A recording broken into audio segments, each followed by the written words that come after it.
Welcome to the 113th episode of the Reading and Writing Podcast. I'm your host, Jeff Rutherford. Stay tuned for my interview with William Kent Krueger, New York Times bestselling author of the Cork O'Connor mystery series. Krueger's latest novel, Ordinary Grace, in bookstores now and on bestseller list, is a coming-of-age thriller novel. Stay tuned for the interview.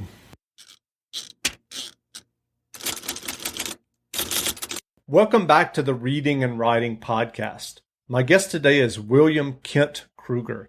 Kent is the author of the New York Times bestselling Cork O'Connor mystery series.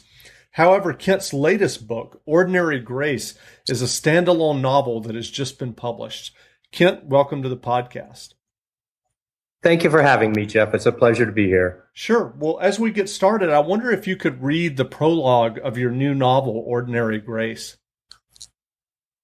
Absolutely. I love this opening. This is the way I bring readers into Ordinary Grace. All the dying that summer began with the death of a child, a boy with golden hair and thick glasses, killed on the railroad tracks outside New Bremen, Minnesota, sliced into pieces by 1,000 tons of steel speeding across the prairie toward South Dakota. His name was Bobby Cole.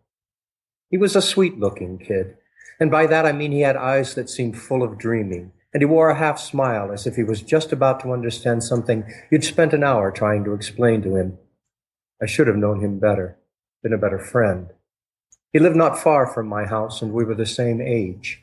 But he was 2 years behind me in school, and might have been held back even more, except for the kindness of certain teachers.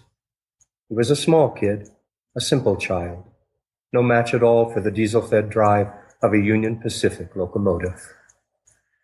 It was a summer in which death and visitation assumed many forms: accident, nature, suicide, murder.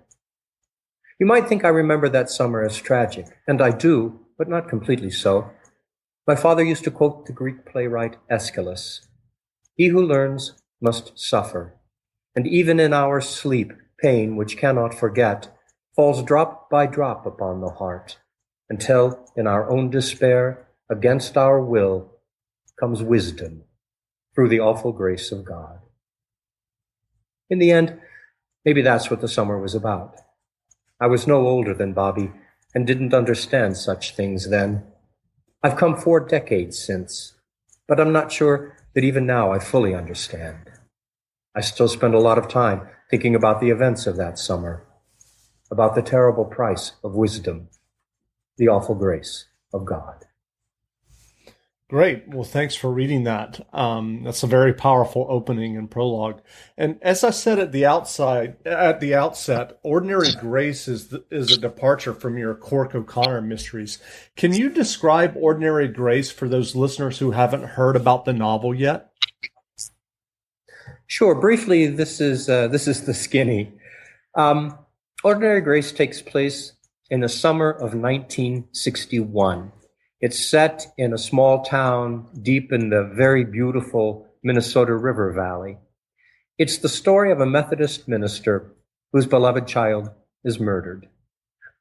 But the real heart of the story is the question of how that terrible tragedy affects this man's faith, his family, and ultimately the entire fabric of the small town in which he lives. That's Ordinary Grace in a nutshell. Great. Well, do you remember, since this isn't, a typical Cork O'Connor mystery, do you remember what gave you the original idea or inspiration for Ordinary Grace? Yeah, I began the actual writing of Ordinary Grace a little over 5 years ago. And before that, I'd been thinking about a novel that might allow me to do a couple of things.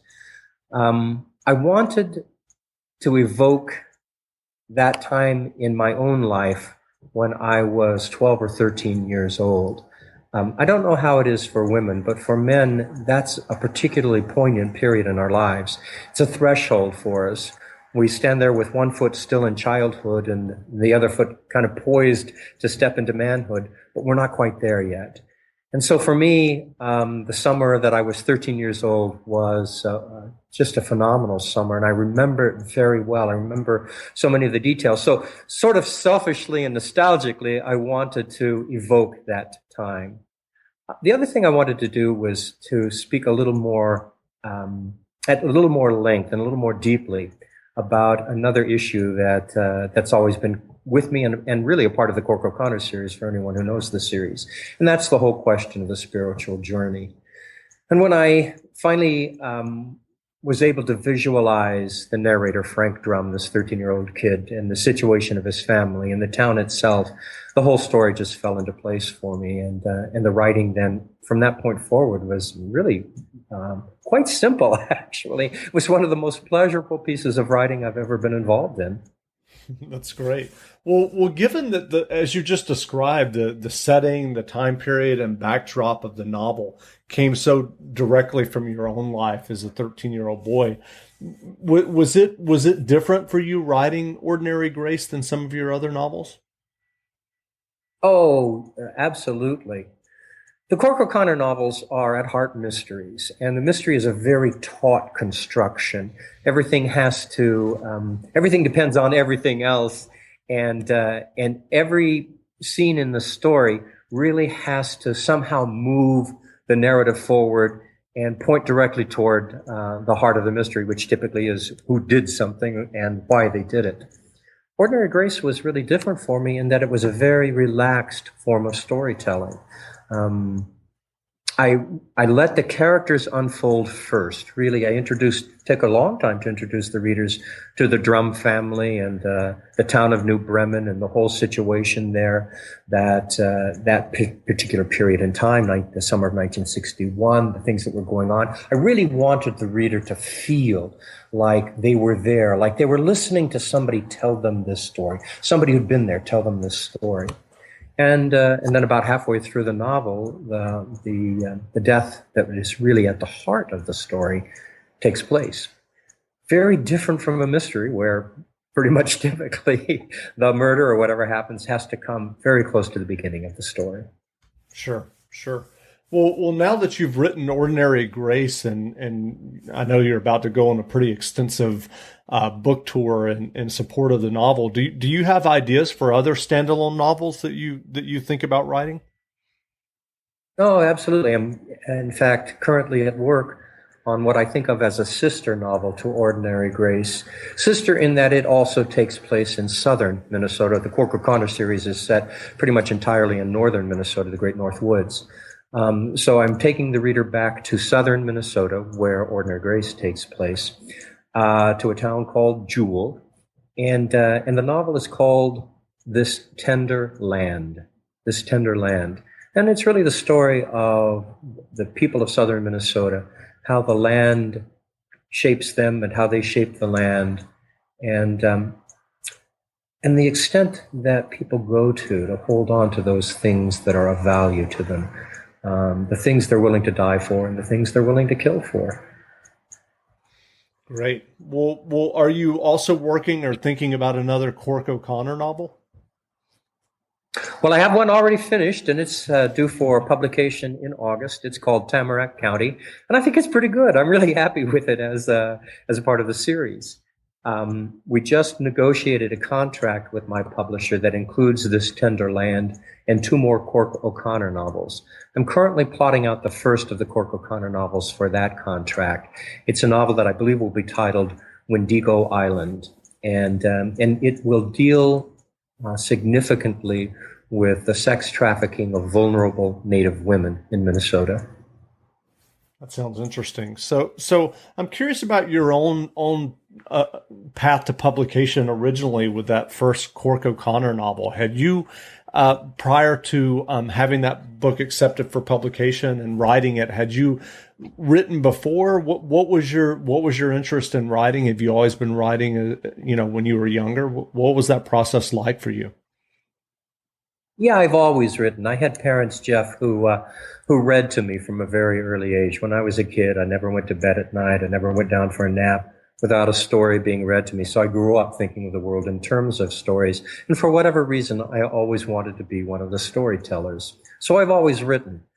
Took me a very long. It was a very long apprenticeship. Really, it took me a long before anybody would actually buy one of my manuscripts. I wrote a manuscript for another novel before Iron Lake, which was the first in the Cork O'Connor series. It was a manuscript called the Demon Hunter, and it was pretty much about the ultimate battle between good and evil, fought, I kid you not, in the cornfields of Nebraska.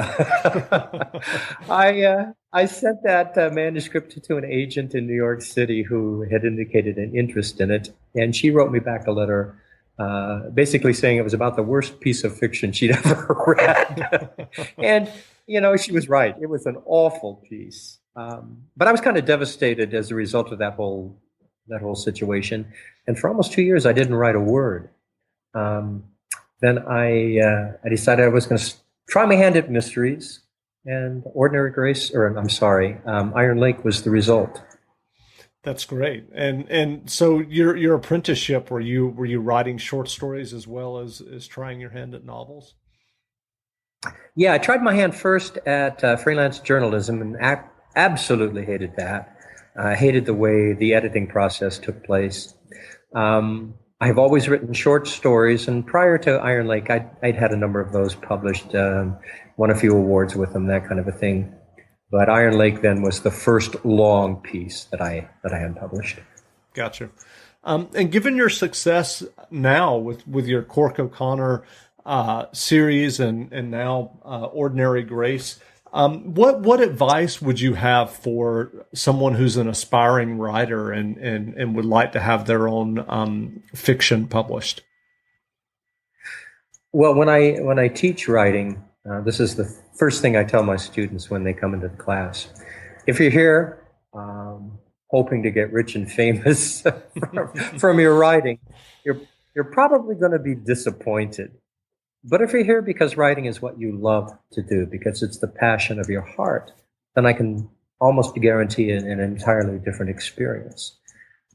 Because in the end, if you're following your heart's journey, it's not really going to matter whether you've become rich and famous, because what you've spent your life doing is what you love doing. And what could be better than that?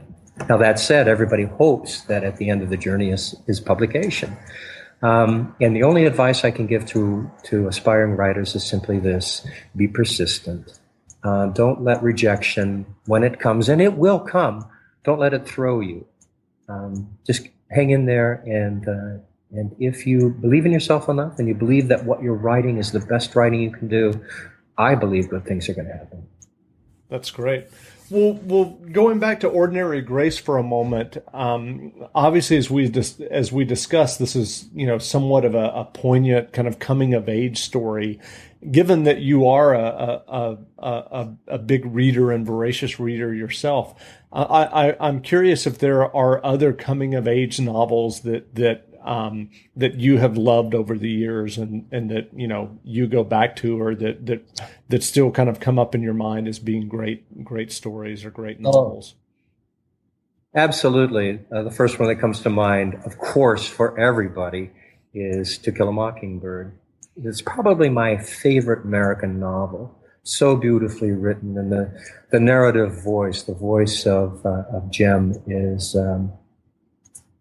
or Scout is it's just a beautiful, marvelous narrative voice. I also am very fond of Stephen King's novella, The Body, that the movie Stand By Me was based on. It's such a true-to-life account of what it was like to be, 12 years old, for Stephen King, I'm sure.